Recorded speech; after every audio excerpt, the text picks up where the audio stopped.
Welcome to another entry of the Caregiver Diaries with G and Mac. I'm G. And I'm Mac.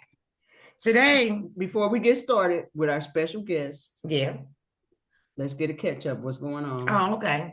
So we have been out of commission for a couple weeks. So with me, my parents are like a seesaw. I get one where they're doing fine, and the other one goes down. So now my mother's doing better, and now my dad's down. Okay. So next week it'll probably be the same thing. I'll get him to where he's doing well, and then my mother will go down. But now your mother had a birthday. Yeah, so we celebrated her birthday. Okay. She had a wonderful time eating pasta, which is like a major no-no when you're diabetic, right. But the doctor told her at this age, let her enjoy what she likes. And the reason I brought that up was because when you were leaving out last time and I said, enjoy dinner, and you said something, do you remember what you said? And I totally understand it. I don't know if I'll be able to enjoy. Exactly, because it's work for us. Yeah, when we're taking our loved ones out. Absolutely. It can be work. Yeah. And then when you're there, were you able to relax? I really was, because my kids saw the stress level. Okay. And then they stepped in and were able to be attentive to mom and papa. Okay, good. Okay. So yeah. Well, how was your couple weeks, Jane? Good. I think now that I'm trying to think back, nothing really stands out. My mom had a urology appointment, so that's because she's been in and out of the hospital with those UTIs, but we have a urologist now, and this is 2 months without a hospital visit. So that's good. Without a UTI. That's really good. I'm glad about that. Yeah. So she went the other day and she did some test where she actually goes in and looks at the bladder. Yeah. And we were able to see the bladder. I was trying to step out of the room. She said, it's like you need to see this. You need to see this. Ultrasound type of. Yeah. So that's good. I'm having an issue with my knees, but at least I found out is I just need to get some physical therapy and just do some. Good. It's not arthritis. But it's funny because I'm jealous of my dog, who I probably have told you this, but the dog, my niece moved out of town about 4 or 5 years ago, and I was only supposed to keep the dog for 2 weeks, but it's been 5 years. And of course, Helen Bear, my mom she's not really a dog person, but she wants to make sure his basic needs are taken care of, right? So now my knees are bothering me. I'm having to do this and do that.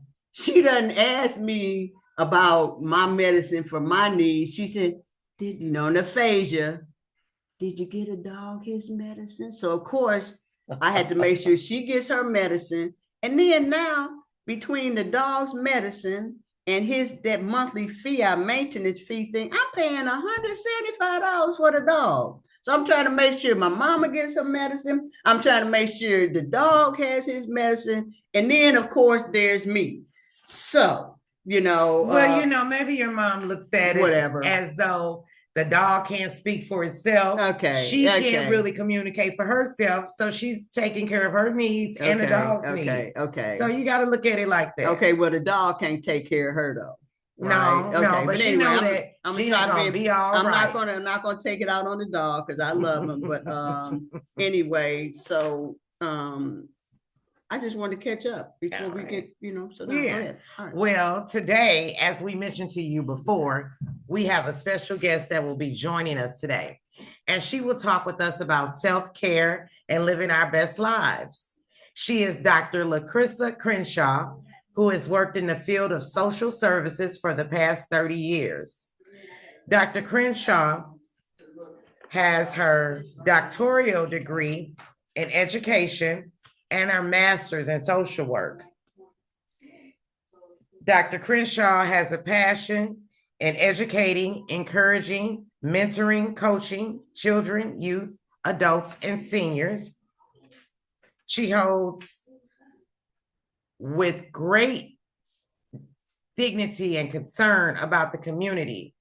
And she's here to talk to us about living our best lives. So please, let's welcome Dr. LaChrisa Crenshaw. Well, We can't hear you, doctor. Hello, everyone. There we go. Hi, I Dr. muted so Crenshaw. you didn't hear any background noise while you all were talking. So, Okay. hello, everyone. Happy Saturday to everyone. It is with great pleasure that I am here before you today just to talk a little bit about being a caregiver, also, who has learned a great deal about self care in this journey. Thank you so much, Dee, for being so gracious and inviting me to you all's wonderful podcast. I also am in the journey of being a caregiver. I have a 92-year-old mom who demands a lot of my time and energy, and justfully so. She's earned it. But it's not always the easiest, especially when you work a full-time job like I do, being probably about maybe 50 to 60 hours a week, and then doing things on the side to try to balance life out, as well as making sure we're caring for her needs as well, because I'm the only child here to take care of my mom. My son lives out of town, and my uncle lives out of town. So I'm really the primary caregiver here. For support. So I know how important it is to recognize that self-care is the only way that you can find yourself in a space to live your best life. And I say that with the space of we all have to recognize, no matter how big our hearts are, how good our heart is, how much we love our family members that we care for, and how much we go above and beyond to ensure that they are comfortable and safe and being well cared for. You can't pour from an empty cup. If your cup is empty, there's not very much you'll be able to do in great service of the person you love. No matter how much you want it, that's when we find our patience can be really short. That's when we find that the smallest things irritate us, and then we can become a challenge for the people we love in our home that we are with, our spouses, our significant others, our children, our friends. We don't have the same care and compassion because you may be experiencing compassion fatigue, where you've just given and given and given until you start to feel like, well, who's caring for me if I'm doing all the caring, right? So the best care is your self-care.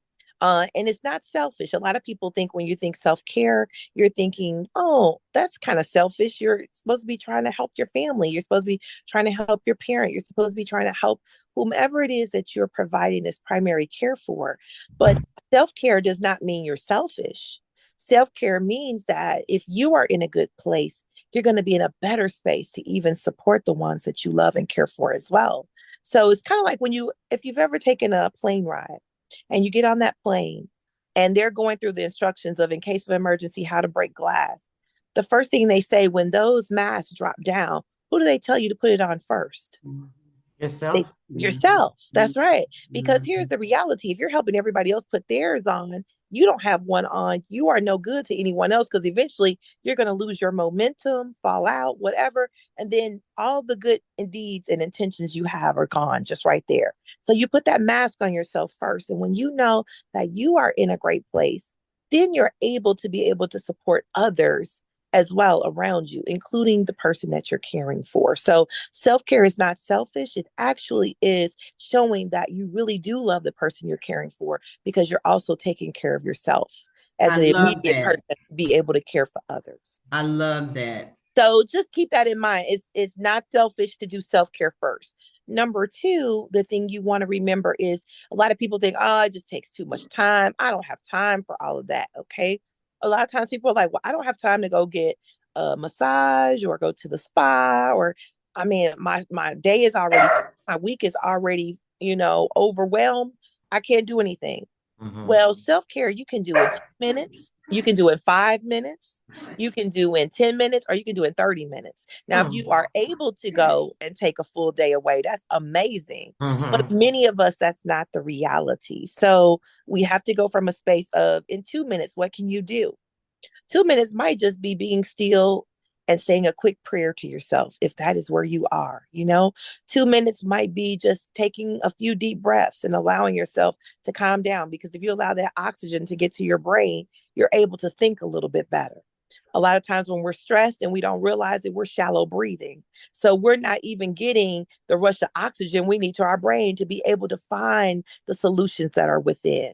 All of us, whether we realize it or not, for every problem, that solution lies within. But a lot of times we're so externally focused, we don't take time to just be still to find what's within, to know how to deal with the things that are around us. So taking those deep breaths are so important to be able to center yourself. That's a 2-minute task. 5 minutes might be just calling somebody you care about and catching up with them that you haven't talked to in a minute. Just letting them know you love them. Saying, hey, I ain't talked to you in a minute. I just want to tell you I love you. Or sending that quick text. Hey, was this thinking about you? We never get to talk anymore. I just want to say, have a great day. A lot of times, one of my friend chains that I have, we send things to each other all the time during the day, during the week, just to keep in touch with each other, because a lot of times we're so busy, we don't get together as young ladies or women and have our women's time or our girls' time together. So the most we can do during the course of a week is just send a quick text to each other with something funny, something cute, something inspiring. But you just don't know how much that makes a big difference in our day, right? Mhm. And even also in 5 minutes, telling a quick joke, if you're at work and making somebody laugh, do you realize if you make somebody laugh a good solid 10 to 15 minutes, that's the equivalent, if it's a real hard laugh, I'm talking about to where your side hurts, tears fall, that kind of thing. It's almost the equivalent of if you were in a space where you did a 30-minute workout. I post on Facebook. I used to do it all the time. I get these corny jokes and I post about 4 or 5 of them at a time. Mm-hmm. And the response that I get from people, they're like, Gina, you're back. Where you been? We love these. They're falling on the floor. So Yeah. I totally get what you're saying. Totally Mm-hmm. get what you're saying. Yeah, that 5 minutes can make a day a whole lot better, especially if you're in a stress space. You don't realize it until you start laughing. It really helps to alleviate and even kind of relax muscles, that you may Mhm. have in that tense moment when you're stressed. So those are very important. And when you're talking about 10 minutes, 10 minutes might be, you being able to sit in front of your TV, or some people stroll on their phone for 10 minutes looking for funny things to read, not the things that put us in toxic space or get us stressed out. We're looking for things that really encourage our spirit, that tell us, the positives about us. Those kind of things are important as well. Just that 10 minutes of being able to even take a walk. Some people might go take a walk for 10 minutes outside, or just go outside in the sun. Being Mm-hmm. able to have a little sunshine on a day that the breeze is blowing. That's a huge, big plus for us. And in 30 minutes, there's so much you can do. And one of them I'm going to talk about is a spiritual bath. And that is going to be probably in the next 5 or 10 minutes. But right now, I just want you all to talk to me and tell me a little bit about some of the things that you experience yourself, or that you've heard your audience talk about, that we can talk through and see what exactly is some of the things that you would like to know about in terms of self-care. I know for me, a lot of times people don't think about it, but stress and toxic stress can be extremely harmful in our health to our bodies, right? So that toxic stress can register like trauma to the body, and we don't realize it. I really got into this. I started working for what was called Alive and Well at that time. And they talked a lot about trauma informed care. And with that, we learned that a lot of times toxic stress and trauma to our bodies can really make an impact in our health over time. So, So when you see communities that really suffer from hypertension, diabetes, cholesterol issues, obesity, cancer, heart disease, all of these kind of things, a lot of it is tied to people who are experiencing a lot of toxic stress. so is there a difference between regular stress and toxic stress? Okay. Absolutely. Okay. There's a such thing as good stress. So let me be Okay. clear.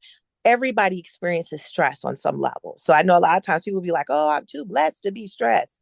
That's great. Okay, I understand what you feed your mind is what you give your spirit. And we tell ourselves these things to help empower us so we don't allow stress to take us down the wrong road, right?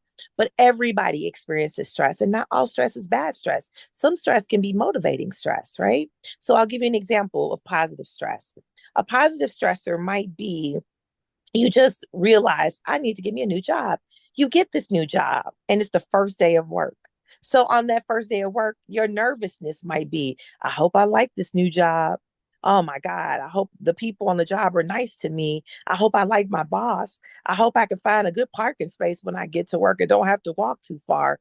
It may be minor things like that. The stressor of having to get up every morning again from where, it might have been stressful not having an income, but it was nice not having to get up early in the morning. But now you have a regimen again. Now you have a routine and a schedule. And so that can be even stressful if the body has gotten out of schedule and putting it back on schedule. So that's what I'm talking about when I say positive stress. It's not anything, it gives a slight elevation of your heart rate. It gives your body a little bit of a push to get going, but it's not so over the top that you can't manage, right? Then there's what they call moderate stress, right? And moderate stress is like when you have an experience like someone that you really love, but has been suffering a long time. And let's say that person dies, right? So the moderate stress is the loss of that loved one. You may have had that person for 98 years, right? And this is about that time, right? Everybody's come to a consensus that, okay, we love her, but we recognize she's had a nice long life, right? So the moderate stress is we recognize that that person was at a place where we all have accepted what's about to happen. But then there's a support system to help you through that loss, right? The goal here is when you're talking about stress, is there a support system, right? And when there's a support system in place, that is how we understand that this is something we can manage if it's positive or moderate, right? Moderate means it's going to throw me into a little tailspin for a while, but I can bounce back because I have a good support system to help me get there. When we start talking about toxic stress, that's a whole different animal. That means that I'd have one thing after another, after another, after I can't even catch my breath, right? I just had one thing. So how you were saying, I'm taking care of my mom. My mom gets good. Now my dad, right? And then if my dad gets better, then let's say my car breaks down. I got to pay for that. Then let's say, you have your job and then you lost your job. Now I got to figure out how to pay my bills. Now, then I fell and hurt my leg. Now I got to heal from that. So it's like one thing after another, and it's all compounded. But the part that makes it toxic is there's really not a lot of supports in place to help you bounce back. There's not anybody to really help you be a caregiver, right? There's not anyone to help you heal while you had to have a surgery. There's not anybody there to support you through all of these things that keep happening. And so now we're in a space where it's starting to impede our health because maybe my mental stress is getting overloaded. Maybe my emotional stress is getting to a place where I can't manage as well anymore. Now it's affecting my physical body. Right. And so that's how we understand how stress, when people used to say, older people used to always tell us stress kills, that's what they meant, right? That toxic stress without support, without resources, without referrals, without us understanding how to be in a self-care mode can put us in a place where our health can start to take a toll where it could lead down that path authentically. Okay. So, Dr. Crenshaw, I have a question. Being able to leave and take care of myself and the feeling of guilt and worry. So I'm on my trip and I feel guilty because I'm made sometimes to feel guilty because I'm taking care of myself. And then there's the worry. So I really don't have a good time on my trip because I'm worried about everything else. How do I just kind of like turn it off so that I can be present in the moment? Yeah. And so here's the thing, I think that the human part of us, because we care, is always there we're going to always have that balance no matter what, right? Because you're going to feel some kind of way about not having time for yourself. That's going to be the thing, right? Because in some spaces, whether we admit it to others or not, we can get into a place if we don't take care of ourselves, we get to the place where we get mad at the people around us for not taking care of us the way we take care of people, right? Like, so, it'll be like, man, nobody know, now we're mad in the household if we have people living with us there, no one ever helps me fold the clothes. I gotta do it all. I gotta wash the clothes, fold the clothes, put them away, but we're not saying we need that help because we hope that people will pitch in and be us, right? And everybody is not us, right? Yeah. So communication is key, right? And a lot of people don't recognize how important communication is for creating a space for you to be able to have better relationships with the people we love, right? If we're not communicating our needs to people and helping them understand how they help us by showing up for us in the way we need sometimes, then that creates more of what you're talking about. Like you're going on a vacation, right? Like if you're going on a vacation, let me be clear. Things are going to happen as they're going to happen no matter what, right? And if you are a person of faith of any sort, doesn't matter how people look at their religious space or their spiritual space, but if there is a spiritual space, there's normally an element of faith there, right? And the faith comes in to say that I'm not purposely running away from my people. I'm not leaving them abandoned. I'm not being here for them. If something happens, if you're away, honestly, in all honesty, like if you try to put every parameter in place to make sure they're okay while you're gone, right? If you ask your husband to go by and check on them, if you ask your children to check on them, if you ask a friend to go and make sure they're okay and call them for you while you're gone, if you are calling them while you're gone to see, it's only so much you can do anyway, right? And they don't want you to stop living your life just because there are things in place that may not substantiate their lives the way, if they are truly at total honesty with you. In moments, they may make you feel that way, but in all honesty, they were once in a space where they had to make the same decisions you're making now. You get it? You get it? So in some space, again, this is an attempt to put that mask on yourself first, right? Because if you come back refreshed, refurbished, and renewed in spirit, you're going to be able to serve and have more patience from the space of how you take care of them as well. A day or 2 or 3 away is not going to take away from how you can come back with more energy to serve them for another month or 2, right? So that's the way you almost have to kind of find a way to look at it, that this is a plus for them, right? Yeah. You taking care of you becomes a better space of investing in how you take care of them.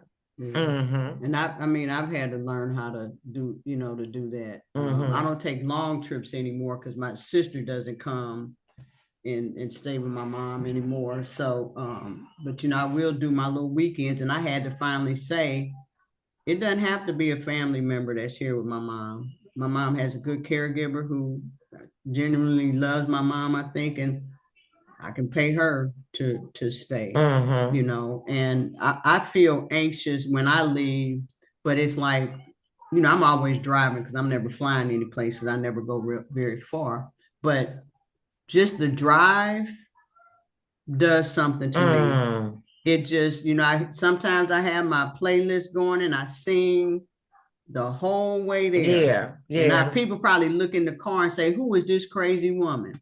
Because I am singing and I'm car dancing and all of that. Car driving, that's good. But I feel so good. When I first get there, it's kind of like, but then I'm like, Gina, nothing you could do. Enjoy yourself. So for the most, I've learned how to, but what I did, which was, and I hadn't really been thinking about this, the first 3 years, and I kid you not, that my mother had 2 or 3, she had 2 strokes, and was in the hospital a while, and then she came home. Do you know I slept in the room with my mom in this big chair for probably 3 years? And I finally had to say, Gina, get your tail back in your bedroom. It's going to be okay. Have faith. It's going to be okay. But there's not a morning that I don't wake up, because my mom's 91 and has some health concerns. So it's not a morning that I wake up that I'm wondering what I'm going to find when I go in her room. And I don't know how to not, Feel that way. I don't know how to Yeah. not, feel that way. But I Mhm. find it took 3 years I slept in that room. Yeah. Probably why my back is bothering me to this day. But I got myself some bedroom furniture. I'm like, you got to get out of here, girl. Yeah. So finally I did, and that was a big step. That was a real big step. Yeah, and we learn as we go through these journeys, right? It's not Mhm. any perfect science to this. Mhm. In me saying have faith, there are days that I am full of faith, and there are days my faith level is on, my cup is empty too, right? So Mhm. this is not, there's no perfect science to this. There's no perfect way that this happens. We learn day by day together, right? And the most you can do is surround yourself with good people. And it may not be family. That's right. Yeah. May A not be, lot because of I've times learned I it's can't not. depend on my Family, family. so when we say family, and let me be clear, a lot of times we expect family, because they're blood, to be the people who show up for us the most. Mhm. Mhm. My take on family, this is my take, and I probably get to use it a lot more in that space because I've had very various definitions of family because I was adopted. So it helped me My learn. daughter's adopted. It just gives you a different take on life. Mhm. I believe our initial family, our blood family, as we call it, right, our relatives, are our first take at understanding this place we call home of earth, right? And so when you're talking about family, that's like our brothers, our sisters, our mothers, our fathers, they are the first notion of love that we learn, right? Where they teach us the initial stages of what that looks like. But as we become adults, I believe God intends for us to be able to extend out and learn that family is a lot more bigger than just where you were born, right? Learn that. Up Ooh, around, Lord. Yeah. because there, in the Bible it talks about there are brother, friends that are closer than a brother, right? And that is Mhm. the honest to God truth, that there are people in your life you're going to come up and connect with, and they are going to be closer to you than probably some of your own relatives are, Mhm. some of your own Mhm. family. But your Mhm. initial For family sure. just teaches you what that looks like, so Right. you know how to accept it as you grow in this world and meet new people along your path, right? And Mhm. so that, to me, is, like you just said, sometimes family that help you through things like this as a caregiver aren't always the people that are the people we grew up around, or that we grew up with, or that were the closest to growing up. Mhm. A lot of times it becomes people who connect to us But and it's hard to come to that. It's hard to come to that. At least for me, it was hard to Ask for help. no, no, no. It was hard for me to come to the realization that I cannot depend on my brother and sister. Oh. That took a while for me to come to that. Now that I finally, it's like, you remember I told you I slammed that door that time. Once I slammed that door, I slammed all that away. Mm-hmm. And now I don't have the expectations. Yeah. And I'm okay with that. Yeah. But it took me a while because I was constantly getting frustrated, constantly. And then I finally had to say, Gina, leave it alone. Depend on the people, create your own community, depend on the people who you can depend on. That's and right. Once I finally came to that conclusion, it's been much better for me. And a lot of times what we don't recognize is energy draws energy, right? When you have an open mind and an open heart, you open yourself up to connect to people that are more aligned to where you are. And a lot of times you maybe aren't aligned to the very people we love and know every day, right? Because sometimes we start to grow in different directions. Not better, not good, not bad, just different, right? And growing differently means you have to have an open mind to the space that God may introduce. And this is me, in my perspective. This is not, this is Right. open to interpretation for anyone. But God introduce the right people to you when you have that open mind and that open heart. He's going to give you who you need to be able to carry forth what you need. I truly, and I'm a spiritual person. Now I won't say religious, but when you just said, which, because every time my mother has a caregiver who works out well, then next thing you know, they're leaving. then it's like, oh my goodness, because I still work. What am I going to do? And it never fails. Somebody comes along and it's even better than the last person, you know. So I'm learned when something happens, I'm like, Gina, it's gonna work out. Right. It's not the end of the world. Right. It's gonna work out. And it always does. All of life is comprehensive. As we grow older and we stay open, that's the thing. Because a lot of times when we get hurt, when we get disappointed, when we get angry, we close down. That's right. And we close down our ability to learn the lessons that show us, to open us up to be able to meet more of those people that we're looking, right? Because that's the energy we're putting out. We're putting out the energy. I don't trust anybody. I'm angry with everybody. I don't, want to fool with nobody because they hurt you every time. So guess what? That's what we draw to us, those same kind of people. But when you open your mind and you open your heart and you recognize the God we serve won't send anybody who won't show up the way we need them to when we trust him, right? And that comes into that space. Guess what? Those people start to show up. Right. They show up in plentiful spaces. Right. You're like, oh my God, it's so many, I don't know who to call, And then you're like, well, my goodness, I never saw this happening. But it comes from the energy we put out, the seeds we plant, the seeds that grow. And that means even spiritual seeds, not just the seeds of, what it's the spiritual seeds. What you plant is what grows. And so that means in that space, even when your family may disappoint you, be open to the spiritual family God may have that will renew you, will encourage you, will inspire you and support you. You have to be open to that. When you're open, they arrive. Right. They arrive. What do you say to people who, and it's just one situation, there was a teacher who, she and her husband were out on vacation in Colorado, and he had a life-altering, life-changing accident. That they could not come back home. He's a quadriplegic, and she was in a space where she didn't know a lot of people. So what kind of person, because I said to her, take a few minutes for yourself.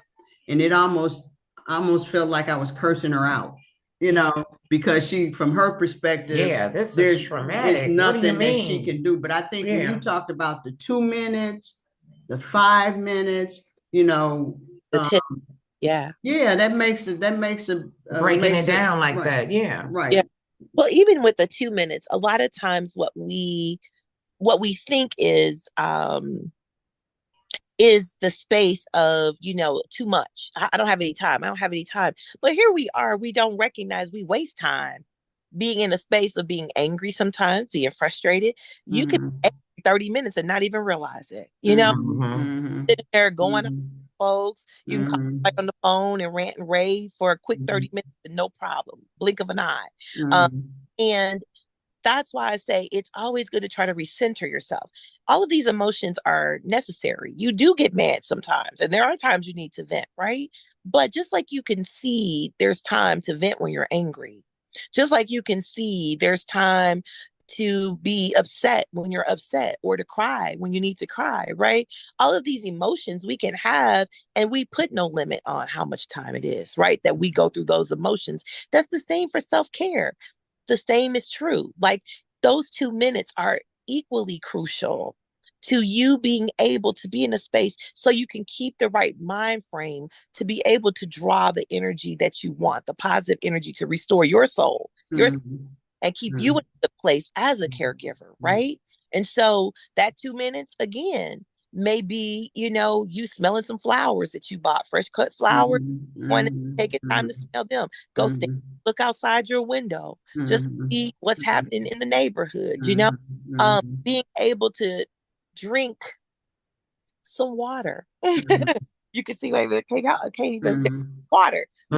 One that we don't recognize is that the things we do to sustain our lives and to be able to make it day to day are the same things that we have to be able to do to refresh, renew, replenish ourselves as well. So I always center it around the 4 elements of life, right? So those 4 elements of life include you being in a space where you use, well, if we was going to use a music band, it'd be Earth, Wind, and Fire, right? But it's definitely the same thing. It's earth, air, fire, and water. right? And so that's why I was going to talk a little bit about even the spiritual bath, right? But a lot of times we can be in a space where we have headaches, we don't feel well, energy's depleted and deplenished. And a lot of times that's our body even trying to tell us we need more water. We don't recognize how important water is. I struggle with water. So don't let me sit here and make you think I'm a lead expert in water drinking. Right. I'm not. Yeah.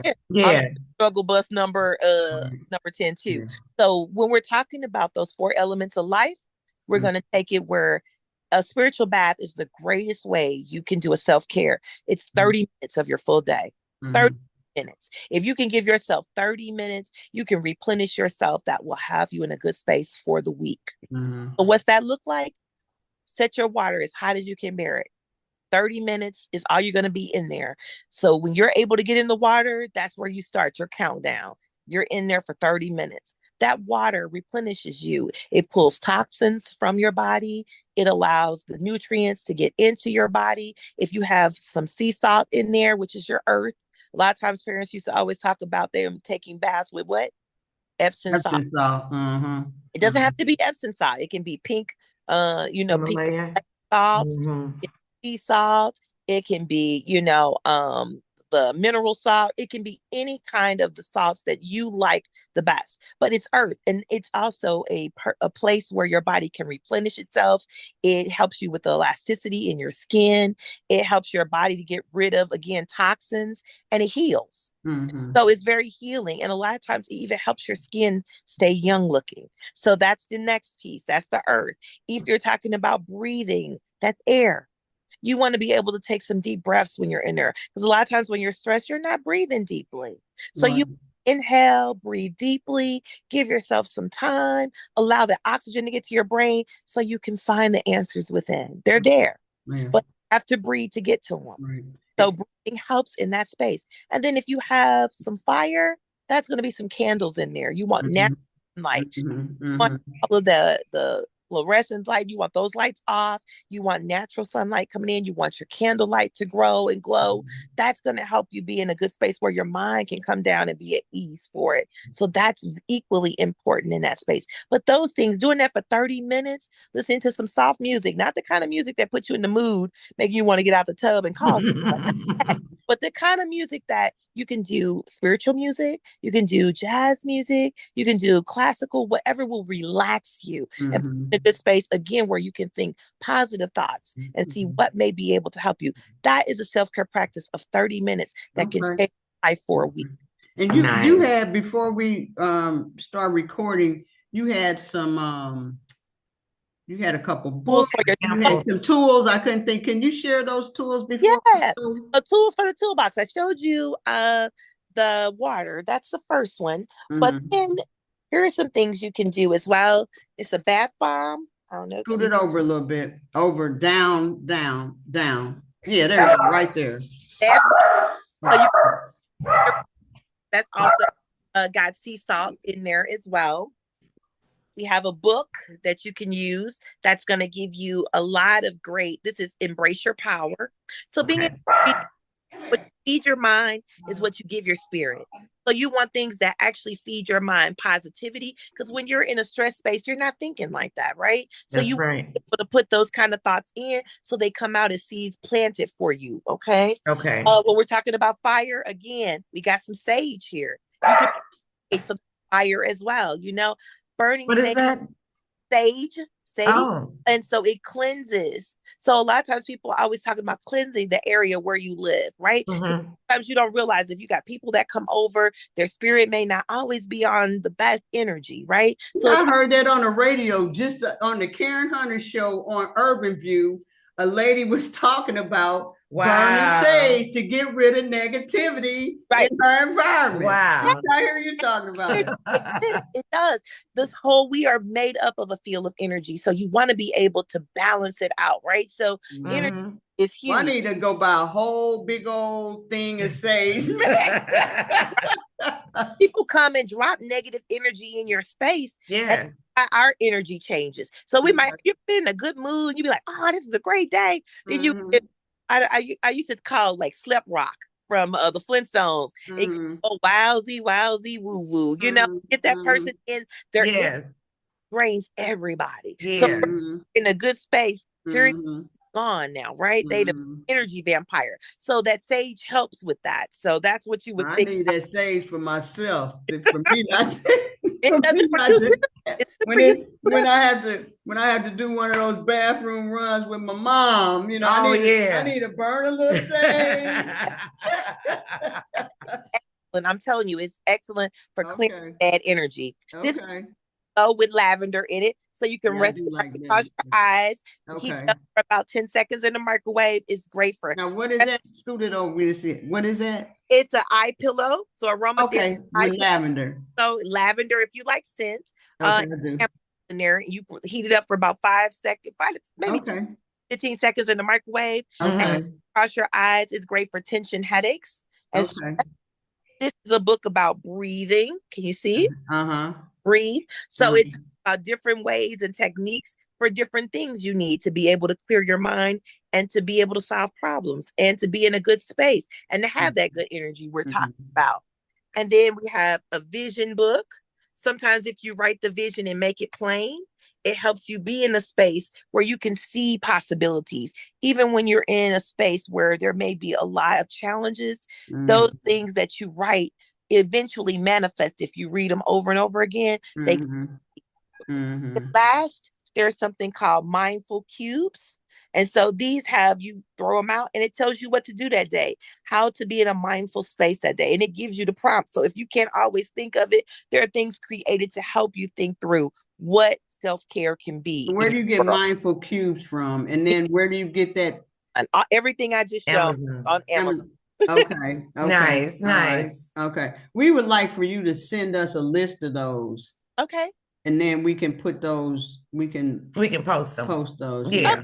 Matter of fact, I'll do is I'll go to Amazon and screenshot all of it and then send it to you. Okay.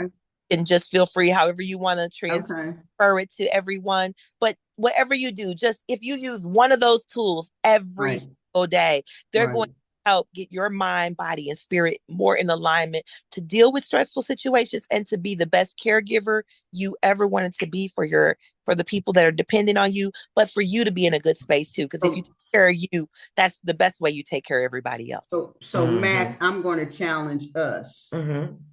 We're going to choose one of those. I'm just going to say one for now and work it, do it. Okay. And see, and then we can talk to people about how it worked for us. Okay. Or if it didn't work for us. That sounds great. Yeah. Look, she's rolling her eyes. I'm trying to hold myself accountable. Put it up. Right. That's one. So you put that self-care bath in there because I'm telling you that is a life.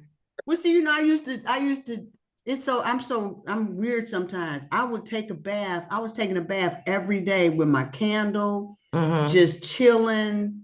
And for some reason, and I was staying there about 30 minutes, and my mother would never bother me.